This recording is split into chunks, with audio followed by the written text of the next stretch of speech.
안녕하세요. 저는 두 번의 결혼을 겪고 두 아이를 기르고 있는 40대 남자입니다. 두 번의 결혼을 했다고는 하지만 첫 번째 결혼한 아내와는 사별을 했어요. 이혼을 한 게 아니라 아내가 유방암에 걸려 먼저 세상을 떠난 거였죠. 아내는 유방암에 걸렸다는 사실과 아이를 임신했다는 사실을 동시에 알았습니다. 결혼을 하고 2년을 넘게 가지지 못하고 있었던 아이를 그때 가진 것이었죠. 아내는 결정을 해야 됐습니다. 아이를 포기하고 항암 치료를 시작하거나 조금 기다렸다가 아이가 안정기에 들어서면 항암 치료를 시작하거나 둘 중 하나였죠. 저희 부부에게 정말 기다리던 아이였고 아내는 아이를 절대 포기하고 싶어 하지 않았어요. 하지만 아내의 유방암은 이미 많이 전이되어 있었고 한시라도 빨리 항암 치료를 시작했어야 했는데 아내는 항암을 미뤘습니다. 처음엔 저도 아이를 포기하는 게 쉽지 않았었는데 갈수록 몸이 안 좋아지는 아내를 보니 아내에게 빌면서 제발 지금이라도 항암 치료를 받자고 설득까지 했었지만 아내는 기어코 한참 동안 항암을 미뤘죠. 덕분에 아이는 건강하게 태어날 수 있었지만 아내는 얼마 지나지 않아 세상을 떠났습니다. 뒤늦게 수술을 받아보려고 했었지만 이미 아내의 몸이 수술을 버텨주지도 못했고 저는 아이와 단둘이 세상에 남겨졌습니다. 아내를 떠나보낸 후로 저는 아이를 위해서 살겠다는 생각으로 저희 부모님 집에 들어와서 함께 살고 있었어요. 그렇게 한참을 아이만 바라보며 재혼은 꿈도 꾸지 않았던 그때 제 두 번째 인연이 저를 찾아왔습니다. 처음 아내를 만난 건 아들의 유치원에서였습니다. 아내는 아들의 유치원 옆반 선생님이었지만 매번 늦게까지 저희 아이를 돌봐주셨어요. 부모님이 아들을 같이 돌봐주시기도 했지만 그래도 제 아들이니 최대한 부모님께 안 넘기고 제가 하려고 했었기 때문에 늘 제가 아들을 데리러 갔습니다. 아무리 일찍 퇴근하라고 간다고 해도 대부분 저녁 시간이니 대부분의 선생님들은 퇴근하시고 아내 혼자 남아서 남아있는 아이들을 돌봐주셨어요. 매번 그분에게 신세를 지면서 감사한 마음에 선물도 종종 드렸었죠. 그러다 하루는 아내가 아닌 다른 선생님이 있으시길래 원래 있던 분은 어디 갔냐 물으니 다른 어린이집으로 옮겼다고 하더라고요. 감사의 인사도 제대로 못 드린 것 같아 문자로 그동안 감사했다고 보내고 그 후로 끝인 줄 알았습니다. 하지만 몇 달이 지나고 아내와 우연히 길에서 마주쳤고 이야기를 하다가 제가 언제 한번 식사를 대접하겠다는 말을 시작으로 아내와 연락을 하고 지내면서 저희는 연인 사이로 발전하게 되었습니다.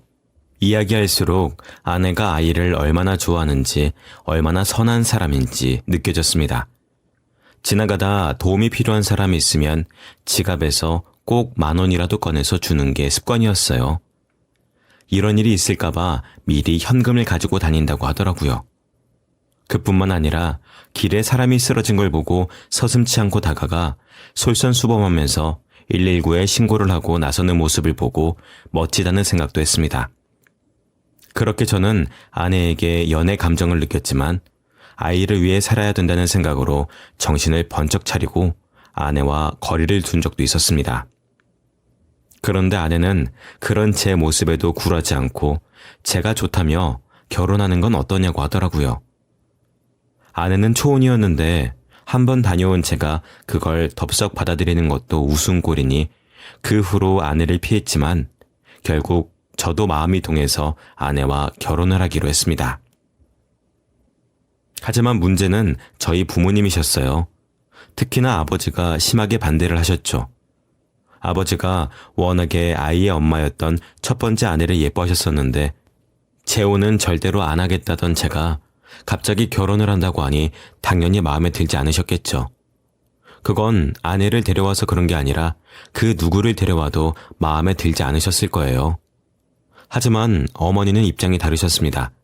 그래도 제가 다시 재혼하기를 바라셨었는데 아내의 집안이 별로 마음에 들지 않으셨기 때문이었죠. 아내는 아버지와 남동생 그렇게 세 가족이서 살고 있었는데 그 집에서 일하는 사람은 아내뿐이었거든요. 아내가 30 중반이 되도록 결혼을 못한 이유도 아버지와 동생을 뒷바라지 하느라 자기 몫을 챙기지도 못하고 남자를 만날 시간도 없어서였어요. 매일같이 유치원에 더 남아있었던 이유도 수당을 더 받기 위해서였고요. 어머니는 그 사실이 마음에 들지 않아 결혼을 반대하셨었죠. 심지어 그래도 유치원 선생님이었으니 아들은 좋아할 줄 알았는데 웬일인지 아들도 아내를 별로 좋아하지 않더라고요. 아내가 유치원에서 무섭기로 소문난 선생님이어서 아들은 괜히 겁을 먹은 것 같았습니다. 어머니, 재호는 저고 그 사람은 초혼이에요. 따지고 보면 그 사람이 저랑 결혼해준다고 하는 것만으로도 감지덕지해야 된다고요. 글쎄, 그 아가씨는 왜 손해보는 결혼을 해? 집안도 이왕 별려고. 아휴, 아이나 제대로 키우겠어. 그 사람이 어린이집 교사예요. 어머니가 아무리 그러셔도 저는 결혼할 겁니다. 그게 애를 위해서 더 나은 결정일 수도 있어요. 부모님은 저를 말리셨지만 저는 결국 무작정 결혼을 했습니다. 막상 제가 밀어붙이니 부모님도 막지는 못하시더라고요. 결국엔 어머니가 두 손 두 발 들고 한 가지 조건을 거셨습니다. 아이가 초등학교를 졸업할 때까진 시댁에서 같이 산다는 조건이었어요. 이제 막 유치원을 끝내고 초등학교를 들어가는 애가 졸업하려면 6년이나 남았었는데 그건 너무 길다며 제가 반박을 하고 나섰지만 오히려 아내가 알겠다며 별 거부감 없이 그 제안을 받아들였습니다. 그렇게 결혼을 한 후 아내는 집에서 혹독한 시집살이를 거쳐야 했죠. 제가 있으면 어머니를 말릴 수라도 있었지만 제가 없는 동안에는 어머니는 아내를 물고 늘어지며 저희 집 식모라도 되는 것처럼 대했습니다. 그렇다고 아내가 그걸 힘들어 못 견뎌 하면 오히려 어머니는 더 화를 내시면서 이것도 못 견딜 거면서 뭘 그렇게 자신만만하게 결혼을 하겠냐며 더 몰아세우셨습니다. 예, 너는 음식을 이따위로 하면 밥이 넘어가니? 죄다 마트에서 사온 반찬에 왜 아주 즉석밥도 사와보지 그래? 넌 돈이 썩어나니?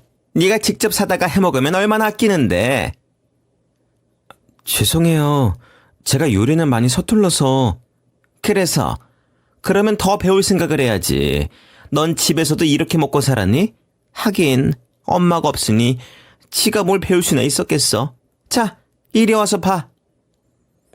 엄마, 말이 너무 심하신 거 아니에요? 말이 뭐가 심해? 이리 와서 내가 하는 거 보고 배우라고.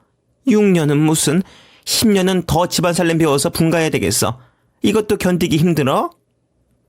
아니요. 괜찮아요, 어머님. 이런 것도 못 견디고 무슨 자신감으로 결혼을 하겠다고 했니? 네가 먼저 그렇게 하겠다고 한 거야. 알지? 그러니까 똑바로 보고 배워. 어머니는 말은 못나게 하시면서도 아내에게 집안 살림을 가르쳐 주셨습니다. 아내는 제대로 된 살림을 배운 적이 없어서 조금 헤매긴 했지만 곧잘 어머니를 따라서 잘 배워나갔죠. 어머니가 깐깐한 편이셔서 빨래하는 것부터 아주 세세하게 집안일을 가르치셨는데 보는 제가 다 숨이 막혀서 그만하라고 할 정도였지만 아내는 군말 없이 따르더라고요. 그 모습을 보시던 아버지와 어머니도 점점 아내에게 마음을 여시는 계기가 되었습니다. 거기다 아들이 초등학교를 다니기 시작하면서 편식도 심해지고 자기 마음대로 하려고 하는 일들이 자주 일어났었는데요. 아내가 카리스마 있게 야단을 치니 집에서는 얌전해지더라고요. 심지어는 갈수록 제 말이나 어머니, 아버지 말도 안 듣기 바빴는데 아내의 한마디면 만사 오케이일 정도로 아들은 아내의 말만 들었습니다. 나 밥 안 먹을래. 싫어. 반찬도 맛없는 것밖에 없어. TV 보고 있을 테니까 할머니가 치킨 시켜줘요. 아니면 내가 시킬 거야. 안 돼. 그래도 밥을 먹어야지. 여기 이렇게 맛있는 반찬이 많은데 뭐가 맛이 없어. 그건 할머니 입맛이니까 그런 거지. 싫어. 치킨 시켜놔. 알았지? 할머니한테 그게 무슨 말버릇이야. 그렇게 행동하면 안 돼. 얼른 다시 앉아서 밥 먹어. 이번 주에 반찬 투정 안 하면 주말에 시켜줄게. 아내의 한마디에 아들은 TV를 보겠다며 소파에 앉아 있다가 곧장 식탁으로 돌아와 말없이 다시 밥을 먹기 시작했습니다. 그 모습을 보고 역시 유치원 교사라 그런지 아이를 잘 다룬다며 감탄했었죠. 그렇게 아내가 저희 가족으로 받아들여진 지 얼마 지나지 않아 아내는 임신을 했습니다. 첫 임신인데 몸이 약한 편이었던 아내는 의사 선생님에게 매번 아이가 약하다는 이야기를 들었어요. 산부인과로 정기 검진을 받으러 갈 때마다 미약하게 들리는 심장박동 소리를 들어야 그나마 한숨 놓고 안도할 수가 있었습니다. 둘째는 생각도 못하고 계셨었던 어머니와 아버지도 뜻밖의 소식에 아내를 챙겨주기 시작하시더라고요. 그렇게 집안일을 가르쳐야 된다며 아내를 이잡듯 잡으셨던 어머니마저 아내가 조금이라도 밥을 못 먹는 것 같으면 잘 챙겨 먹어야 된다면서 임산부들에게 좋은 약이며 음식들을 손수해 주셨죠. 아버지도 괜히 설레는 마음이 생기셨는지 괜히 동네 한 바퀴 돌고 오신다면서 근처 가게에서 아이 신발이며 장난감들을 한두 개씩 사오기도 하셨습니다. 그런데 모두가 뱃속의 아이를 걱정하기도 하고 설레면서 기다리는데 첫째 아들이 유독 아내에게 못되게 굴었습니다. 정확히 말하자면 아내의 뱃속에 있는 아이를 질투했죠. 동생이 생기면 마냥 기뻐하는 아이들도 있지만 질투하는 아이들도 있잖아요. 저희 아들이 그동안은 외동이었으니 모든 관심이 자기 것이었는데 그걸 빼앗긴다는 생각에 동생이 태어나지 말았으면 했었나 봐요. 종종 아내가 걱정된다는 듯 첫째와의 관계를 이야기하곤 했었는데요. 아내가 임신을 하고 난 후로 아들이 아내의 말도 안 듣고 동생이 생기는 것도 영 달가워하지 않는 반응이라고 하더라고요. 아내는 동생이 생기면 어떨 것 같냐는 말에 첫째는 단칼에 싫다면서 뱃속에 있는 아이가 태어나면 자기가 몰래 갖다 버릴 거라고 했었다는 말까지 들었습니다. 아무래도 점점 말을 하는 수위도 높아지고 훈육도 통하지 않으니 아내도 저도 아들과 함께 상담이라도 받으러 다녀야 하나 고민 중이었어요. 그러다 한 번은 제가 퇴근하고 집에 들어오니 아내가 심각한 표정으로 말했습니다. 여보, 영석이가 질투가 너무 심한 것 같아요. 아까 낮에 뱃속에 아이들을 죽으라고 저주를 퍼붓질 않나. 배를 때리려고 신용도 하고 나도 어떻게 해야 할지 모르겠어요. 그게 사실이야? 저는 당장에 바로 아들의 방으로 달려가 따끔하게 야단을 치려고 했습니다. 너 동생한테 태어나지 말라고 하고 죽으라고 하면서 엄마 배 때리려고 했었다는 게 사실이야? 잘 준비를 하고 있었던 아들은 깜짝 놀라 저를 쳐다보기만 할 뿐 아무런 말이 없었습니다. 어머니가 뒤늦게 저를 말리시며 본인이 상황 설명을 할 테니 일단 아이는 재우자고 하시더라고요. 그래서 제대로 혼을 내지도 못하고 거실로 나와야만 했습니다. 제가 들은 게 사실이에요? 애가 어떻게 그런 짓을 해요? 애가 뭘 잘 몰라서 그런 것 같아. 동생이 생기면 자기한테는 무관심해질까봐 그게 겁나는 거지. 뱃속에 약하다고 우리가 조금 신경을 썼니? 그거 보고 질투가 더 심해진 거지. 어머니는 그걸 보고도 그냥 가만히 계셨어요? 어머 얘, 내가 그런 걸 보고도 가만히 놔두는 사람으로 보이니? 벌써 내가 야단을 쳐도 몇 번을 쳤어. 그러니까 너는 일단 넘어가. 이게 어떻게 그냥 넘어갈 수 있는 문제예요. 아무리 어리고 몰라도 그렇지. 나도 네가 무슨 걱정하는지 다 알아. 그래서 말인데 조금 일찍 분가하는 게 어때? 영석이는 여기 두고 일단 떨어져서 아이부터 무사히 낳고 그리고 다시 합치는 게 낫지 않겠니? 어머니도 걱정이 이만저만이 아니셨는지 결국엔 처음 말씀하신 6년 중에 2년도 다 채우지 못했는데 먼저 분가하라면서 집을 구해주겠다고 하셨습니다. 하지만 아직 태어나지도 않은 아이를 위한답시고 첫째를 혼자 부모님 댁에 두고 분가하는 건 첫째에겐 너무 가혹한 것 같더라고요. 저희를 걱정해서 해주신 말씀은 감사하지만 조금 더 생각해보겠다고 했습니다. 그 후로 제가 더 아들을 야단치고 그런 식으로 말하면 안 된다. 왜 그렇게 말을 하냐며 아들과 긴 대화를 나눠봤습니다. 영석아, 동생이 생기는 게 싫어? 응, 동생이 안 생겼으면 좋겠어. 왜? 동생이 생기면 엄마 아빠가 영석이 안 챙겨줄 것 같아서 그래? 그것도 그렇지만 태어난 동생이 안 행복할 거야. 무슨 소리야. 영석이 동생으로 태어나면 동생이 얼마나 행복하겠어. 왜 안 행복할 거라고 생각하는데? 그냥 안 행복할 것 같아. 그래서 차라리 안 태어나는 게 동생한테도 좋을 것 같아. 아들은 영문을 알 수 없는 소리만 했고 진지하게 상담을 받아봐야겠다는 생각을 했습니다. 저와 아내는 저희가 해결하는 것보다는 전문가의 도움을 받아보는 게 나을 것 같다는 생각에 나름 유명한 분에게 상담을 받기 위해 예약을 했습니다. 그런데 상담만 가면 아이가 얌전해지고 아무런 말도 안 하고 입을 꾹 다무는 바람에 결국엔 돈만 수십만 원을 날리고 바뀐 것 없이 둘째가 태어났죠. 하지만 아이를 낳고 나니 아들은 본격적으로 말썽을 부리기 시작했습니다. 동생이 울면 자기도 따라 울면서 조금이라도 자기가 더 관심을 받으려고 하질 않나. 그러면서도 동생에게 밥을 먹이는 건 자기가 하겠다면서 제대로 먹이지도 못하면서 억지를 아이를 안고 있기도 했어요. 아내를 통해 이야기를 종종 듣기만 하다 한 번은 주말이라 제가 아이를 씻기는데 둘째 몸에 약하게 멍이 들어 있더라고요. 그걸 보자마자 화가 머리끝까지 났습니다. 바로 아들 방으로 들어가 도대체 동생이 뭘 그렇게 잘못했길래 괴롭히냐며 혼을 냈습니다. 하지만 아들은 자기는 모르는 일이라며 끝까지 자기의 잘못을 인정하지 않았고 큰 소리로 제가 아들을 야단치자 각자 방에 있던 아내부터 해서 아버지, 어머니 모두 아들의 방으로 뛰어오셨죠. 여보, 무슨 일이에요? 둘째 몸 봤어, 당신? 그 어린애 몸에 멍자국이 있던데 당신은 그것도 모르고 뭘 한 거야? 멍자국이요? 전 못 봤는데. 설마 영석이가 그랬겠어요? 정말 영석이 네가 그랬어? 그럼 그 어린애가 뭘 어떻게 하면 멍이 생겨? 내가 그런 것 같아요. 미안해요. 아이 안고 있다가 어디 벽에 부딪혔나 봐요. 지금 애를 감쌀 때야? 영석이, 너 진짜 안 그랬어? 저는 진짜 안 그랬단 말이에요. 진짜예요.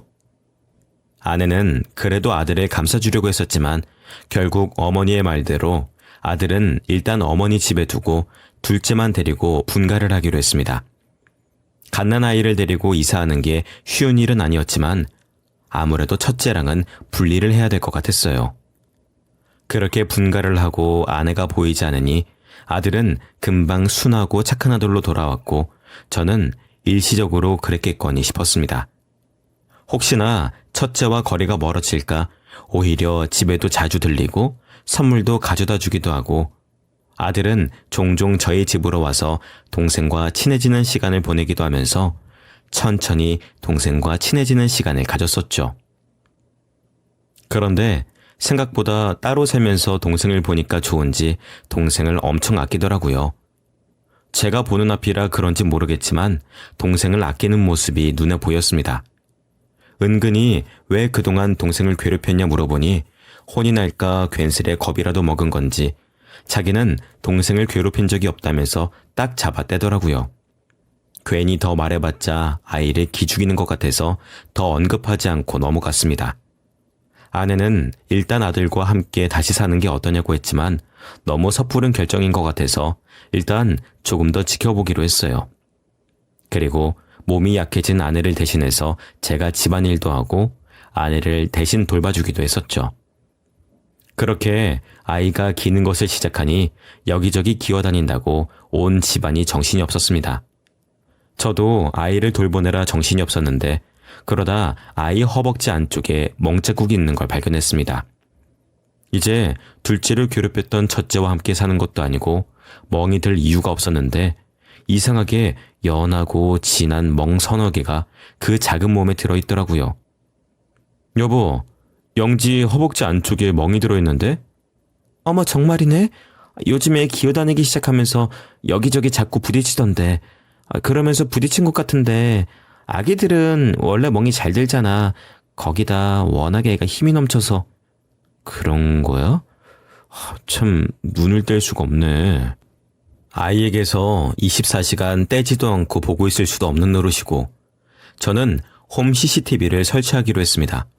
주로 아이가 다니는 거실에만 설치하고 회사에서 일하는 동안 가끔 둘째가 보고 싶을 때면 조용히 소리를 꺼놓고 아이가 노는 걸 보곤 했었는데요. 그러다 잘못 눌러서 한 번은 소리가 켜졌는데 아이의 울음소리가 들려왔습니다. 거실에는 아이가 보이지도 않고 대체 어디서 이렇게 우는가 했더니 화장실이더라고요. 한참 후에 아내가 아이를 화장실에서 데리고 나오는데 목욕이 싫어서 울었다고 하기엔 아기가 묘하게 힘도 없고 너무 기진맥진이었어요. 설마 하는 마음에 그날 저녁 아이의 몸 구석구석을 살펴보니 멍자국이 늘어 있었습니다. 저는 아내 몰래 안방에도 CCTV를 설치했고 충격적인 영상을 보고 곧장 집으로 뛰어가 아내의 멱살을 잡을 수밖에 없었죠. 영상 속 내용은 믿을 수가 없었습니다. 아내는 아이의 기저귀를 갈아주다가 아이가 조금 발버둥치자 욕을 하면서 아이를 한 손으로 들어올려서 손찌검을 하더라고요. 그것도 모자라 아이가 울음을 터뜨리자 화를 내면서 더 큰 소리를 내더라고요. 아씨, 조용 안 해? 아, 진짜 조용하라고, 어? 아내는 말도 못 알아듣는 아이에게 욕을 퍼붓다가 제가 집에 도착하니 당황했습니다. 네가 사람이야? 엄마라는 사람이 어떻게 애를 때려? 여보, 애를 때린다니 내가 뭘 어쨌다고 그러는 거야. 발뺌해봤자 소용없어. 네가 애한테 어떻게 하는지 다 찍었으니까. 뭐라고? 당신 나 의심하고 있었던 거야? 나도 차라리 내가 그냥 쓸데없는 착각을 하는 거였으면 했어. 근데 지금 이딴 식으로 당신 배 아파 낳은 애를 괴롭히는 게 제정신이야? 어차피 내 배 아파 낳은 앤데 내 마음대로 하는 게 어때서? 아내는 모든 사실이 들통났다는 걸 알자 오히려 뻔뻔하게 나왔습니다. 당신네 가족들 그렇게 나를 보모로만 알고 써먹더니 애 생기니까 태도가 싹 바뀌더라. 애만 있으면 다 되는 거지? 그렇게 우리 집 무시하면서 우리 아빠한테는 아이 보여줄 틈도 안 주고. 아내는 그동안 시집살이를 하면서 한 번도 친정에 못 가봤다면서 진작에 자기를 사람처럼 대해줬더라면 자기도 이렇게까지 하진 않았을 거라고 모든 걸 저희 탓으로 돌렸습니다. 그동안 저도 신경을 못 써서 미안한 건 맞지만 그걸 왜 아무 죄 없는 아이에게 푸는 건지 도무지 이해를 할 수가 없었습니다. 잘못은 어른들이 했지 아이는 그저 태어나기만 했을 뿐이잖아요. 그런데 결국엔 제일 만만하고 약한 아이한테 화풀이를 했다는 걸 보고 제가 알던 사람이 맞나 의심스러울 정도였습니다. 저는 곧장 아내의 손에서 아이를 빼앗아 부모님 댁으로 갔습니다. 부모님께 모든 상황을 설명하니 부모님도 너무 당황스러워 하셨죠. 지금까지 자기 시집살이 했던 걸 그 어린애한테 풀고 있었더라고요. 뭐라고? 그게 말이 되는 소리야? 애 엄마가 시집살이를 왜 애한테 풀겠어? 응? 그거 보통 정신이면 하는 짓이 아니야. 어머니가 시집살이를 시키신 건 맞잖아요. 그래, 내가 시집살이를 혹독하게 시킨 건 인정하는데 내가 친정 못 가게 막은 적이 없어. 아이 낳고서는 오히려 친정에 한번 갔다 오라고 하는 걸 자기가 안 갔는데 내가 무슨 수로 보내? 네? 그 사람 말로는 어머니가 안 보내주셨다고. 내가 아무리 그래도 그렇게까지 못된 시어미는 아니다. 넌 대체 날 뭘로 보는 거야? 그렇게 저희가 한참을 거실에서 이야기를 나누고 있자 아들이 은근슬쩍 저희 곁으로 와서 이야기를 유심히 들었습니다. 그렇게 한참을 이야기를 듣기만 하던 아들이 입을 열자 저희는 모두 충격에 휩싸였어요. 이제 엄마랑은 같이 안 살아? 동생이랑 아빠랑 할머니, 할아버지랑 사는 거야? 그럴 거야. 그러니까 영석이가 이제 동생 괴롭히지 말고 잘 돌봐줘야 돼. 그럼 이제 영지도 안 아프겠네? 그게 무슨 말이야? 엄마가 영지 괴롭혔잖아. 우리 유치원에서도 그랬었는데. 아들은 이미 모든 걸 알고 있었던 거였습니다. 아내는 이미 원래 다니던 유치원에서도 말을 못하는 아이들 반을 맡으면 아이들에게 못된 행동을 많이 하는 선생님으로 유명했다고 하더라고요. 아이들이 밖에서 말을 하고 다닐까봐 말을 할 줄 아는 애들에게는 철저하게 입단속을 시키고 선생님들 사이에서도 쉬쉬하는 분위기였었는데 아이가 작게 멍이 들어온 걸 본 아기 엄마가 원장에게 뭔가 이상하다며 몰래 수업하는 걸 참관하다가 그걸 발견한 거였습니다. 아내가 도중에 갑자기 유치원을 그만뒀었던 이유가 그만둔 게 아니라 그동안 했던 짓들이 들통나서 잘린 거였죠. 아들은 그걸 알고 있으니 자기도 당할까봐 아내의 말은 잘 들었었던 거였고요. 시간이 지나고 보니 정말 아들은 저에게 거짓말을 한 적이 없었습니다. 동생을 괴롭힌 적도 없었고 동생이 태어나면 행복하지 않을 거라 했던 말도 모든 걸 다 알고 있기 때문이었어요. 그런데도 왜 그 여자가 나쁜 사람이라고 말하지 않았냐고 하니 유치원에서도 다른 친구들이 부모님에게 말을 했다가 부모님들이 유치원으로 항의 전화를 했고 의심을 받으면 부모님에게 말했던 그 친구에게는 밥도 안 주고 더 공포감을 심어줬다고 하더라고요. 어린아이들이니 말을 하면 더 크게 혼날 거라 생각해서 입을 다물고 있었던 거고요.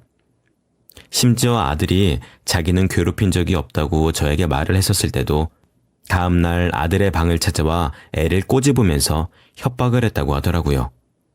상담사를 찾아가 봤자 이미 그 여자가 단단히 겁을 줘놨으니 말을 못했던 거고요. 그동안 아들 혼자서 얼마나 끙끙 앓았을지 아빠가 돼서 그런 것 하나 모르고 그냥 넘어가려고 했었다는 게 너무 미안해서 아들에게 너무 부끄러웠습니다. 그 후로 아내가 일했던 유치원에서 정말 아들의 말처럼 그런 일이 있었다는 걸 확인했고 저는 아내를 경찰에 신고했습니다. 아내가 아들과 함께 살자고 설득했던 것도 모든 것을 아들에게 떠넘기려고 했었던 것 같더라고요.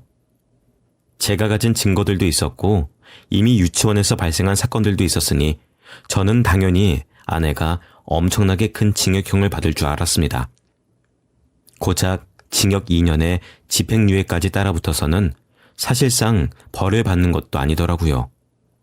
이렇게 피해당한 아이가 버젓이 있는데도 고작 그 정도만 받는다는 게 어처구니가 없었습니다. 그래서 저는 그 여자가 이력서를 내서 붙은 유치원이며 어린이집마다 그 여자가 저희 딸을 꼬집는 장면이 담긴 영상들을 보냈죠. 당연히 그걸 본 유치원은 관련 이력이 있는지 서류를 제출하라고 했고 유치원에 서류를 제출하지 못한 그 여자는 당연히 쫓겨날 수밖에 없었습니다. 저는 제가 영상을 보내는 걸 굳이 그 여자에게 숨기지 않았어요. 아내는 제대로 일할 곳도 없이 베이비시터 아르바이트까지 했었는데요. 저는 그 아르바이트 고용주에게도 영상을 보냈고 그 여자의 밥벌이 수단을 모조리 끊어버렸습니다.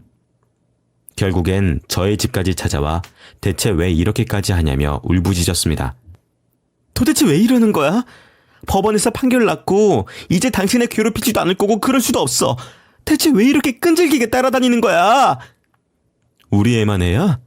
다른 아이들은 또 얼마나 괴롭히려고 다시 그런데 발붙일 생각을 해? 들켰을 때부터 밥줄 끊길 각오는 했어야지. 왜? 법만 피해가면 다 되는 줄 알았어? 그래도 이건 너무하잖아. 제발 그만해줘. 내가 이렇게 부탁할게. 내가 영지한테 사과도 할게. 미안해 정말. 부탁은 무슨 부탁? 너는 그만해달라고 부탁하지도 못하는 애를 그렇게 잡아놓고 너는 먹고 살아야겠다 이거야?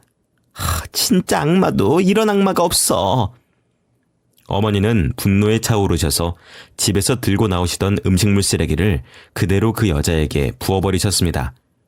결국 아무것도 얻지 못하고 쓰레기만 뒤집어 쓰고 돌아갔죠.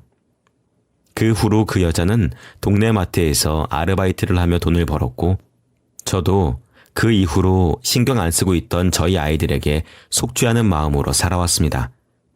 처음 어머니가 분갈이 약속하셨던 첫째 아이의 초등학교 졸업을 마치고 나니 그때의 끔찍한 기억이 새록새록 떠오르네요. 제가 영영 모르고 지나쳤더라면 그 집에서 어떤 일이 벌어졌을지는 상상도 하기 싫습니다. 아들은 동생을 아껴주면서 다정한 오빠 노릇을 톡톡히 하고 있었고 둘째도 초등학교에 들어가서 혼자서 등하교를 할 정도로 똑부러지는 아이입니다. 아이들에게 많이 모자란 아빠지만 저를 용서해주고 아빠라고 불러주는 아이들에게 한없이 고맙다는 말밖에 나오지 않네요. 앞으로는 정말 두 아이들만 바라보며 제가 해줄 수 있는 모든 걸 해주려고 합니다. 많이 부족하지만 앞으로는 잘못된 행동을 하지 않게 따끔한 한마디와 응원 부탁드리겠습니다. 지금까지 제 이야기 들어주셔서 감사합니다.